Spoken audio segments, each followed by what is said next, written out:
Бейиш нуру. Атомдун түзүлүшүндөгү укмуштуудай тартип.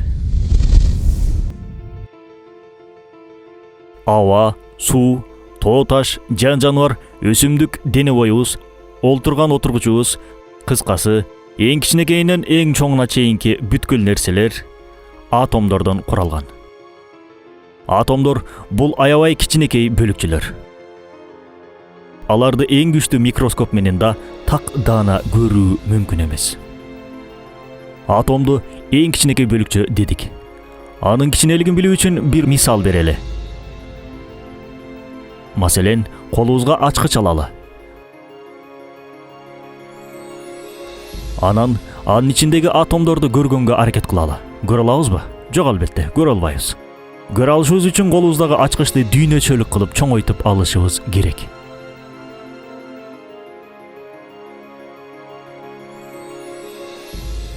Дүйнөчөлүк чоңойткондо ичиндеги ар бир атом бир алчанын чоңдугуна жетет. Ошондо аларды көрө алабыз. Ооба, ар бир атом ядродон жана ядронун айланасында айланып жүргөн электрондордон турат. Ядронун радиусу болсо атомдун радиусунун 1/10 барабар. Жогоруда айтканыбыздай, ачкычты жер көлөмүнчөлүк чоңойткондо ичиндеги атомду көрө алабыз дедик. Эми ачкычты дүйнөчөлүк чоңойткондо алчанын чоңдугундай болуп көрүнгөн атомдун ичиндеги ядрону изилдеп көрөлү. Издеген менен ядрону баары бир көрө албайбыз. Себеби мындай өлчөм менен өтө кичинекей болгон ядрону көрүү мүмкүн эмес. Ядрону көрө алышыбыз үчүн алчанын көлөмүндө болгон атомду кайра бийиктиги 200 метр болгон топтой кылып чоңойтуу керек. Ошондо да атомдун ядросу аябай кичинекей бир чаңдын даанасындай эле араң көрүнүшү мүмкүн. Келиңиз, эң кичинекей атомдун түзүлүшүндөгү тартипти байкап көрөлү. Атомдор ядродон жана электрондордон турат деп айтып өттүк. Ядро болсо протон менен нейтрондордон турат. Атомдогу электрондор болсо электр тогунун жардамы менен ядрону тынымсыз айланып турат. Электрондор терс электр зарядына ээ болсо, протондор оң электр зарядын алып жүрөт. Атомдун ядросундагы оң заряд терс заряддагы электрондорду өзүнө тартып турат. Бул тартылуудан улам электрондор ядродон ажырабай айланып турат. Атомдун борборунда канча протон бар болсо, сыртында да ошончолук электрон бар. Бул сандардын бирдейлигинен улам атомдордун электр заряды тең салмактуу болуп сакталып турат. Бирок протондун көлөмү, массасы электрондугунан чоңдук кылат. Эгер буларды салыштырып көрчү болсок, араларындагы айырма бир инсан менен бир жаңгактын ортосундагы айырмадай болуп калат. Бирок экөөнүн электр заряддары бири-бирине окшош, бирдей. Эгер протон менен электрондун электр заряды тең болбогондо, эмне болмок деп ойлойсуздар? Мындай учурда ааламдагы бардык атомдор протондогу ашыкча оң заряддын таасиринен улам оң электр зарядына ээ болушмак. Натыйжада космостогу ар бир атом бири-бирин түртүп калмак. Эгер космостогу атомдордун ар бири бири-бирин түртсө, эмнеге алып келет билесизби? Андай учурда болуп көрбөгөндөй адаттан тышкаркы кубулуштар келип чыкмак. Натыйжада китеп кармап турган колубуз, манжаларыбыз заматта чачырап кетмек. Бир эле колубуз менен манжаларыбыз эмес, денебиз, буттарыбыз, башыбыз, көздөрүбүз, тиштерибиз, бир сөзү менен айтканда денебиздин ар бир мүчөсү абага учмак. Жашап жаткан бөлмөбүз, терезеден көрүп турган айлананын баары көз ачып жумганча абага сапырылмак. Жер бетиндеги деңиздер, тоолор, күн системасындагы планеталар, жада калса ааламдагы бардык жаратыктар заматта майда бөлүкчөлөргө ажырап жок болушмак. Натыйжада ааламда бир да жаратык жашап кала алмак эмес. Эгер электрон менен протондордун электр заряддарынын арасындагы тең салмактуулуктун болгону 100 миллиардтан 1% өзгөрчү болсо, ушундай үрөй учурган окуялар, кубулуштар орун алат. Ал эми тең салмактуулуктун миллиардтан 1% өзгөрчү болсо, анда аалам түп орду менен жок болот.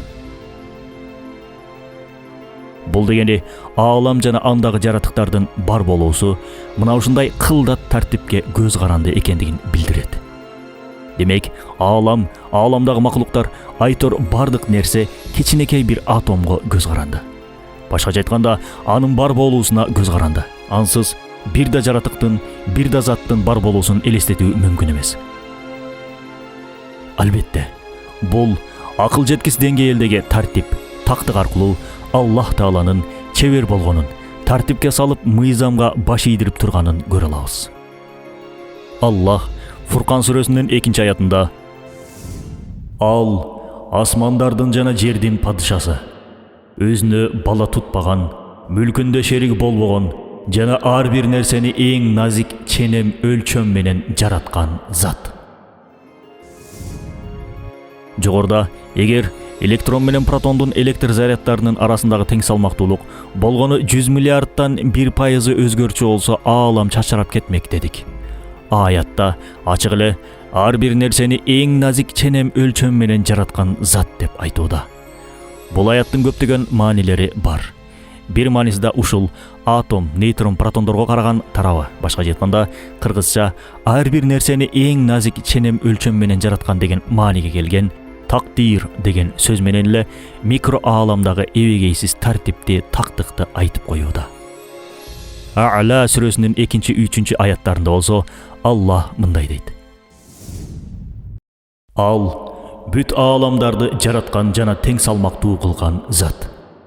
Жана ааламдагы жандуу жансыз нерселердин өмүрүн, тагдырын өлчөп белгилеп, ар бирине өзгөчө касиеттер берип, жашоо жолуна багыттаган. Бул кереметтүү аяттын артынан да өтө улуу илимий акыйкаттар чыгат чынында. Ар бир сөзү бир илимдин эшигин ачып берет.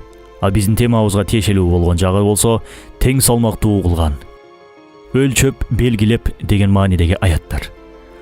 Аллах ааламды тең салмактуу кылып, өлчөм менен, тартип менен, тактык менен жараткан. Ушундай кичинекей бөлүкчөдөн бардык нерсени кураган, түптөгөн, жасаган жана кыпындайда тартипсиздикке, башаламандыкка калтырбаган Аллахка Субханаллах деп мактоо айткандан башка аргабыз жок. Булардын баарын көргөн биз албетте Курандын эң алгач түшкөн аяты болгон оку деген аятка амал кылып, ааламды, пайгамбарыбызды, Куранды окуп, изилдеп үйрөнүшүбүз керек.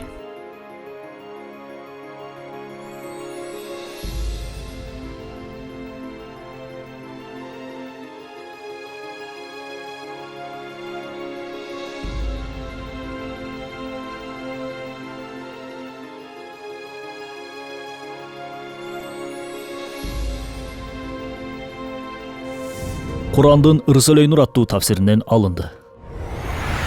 Бейиш нуру.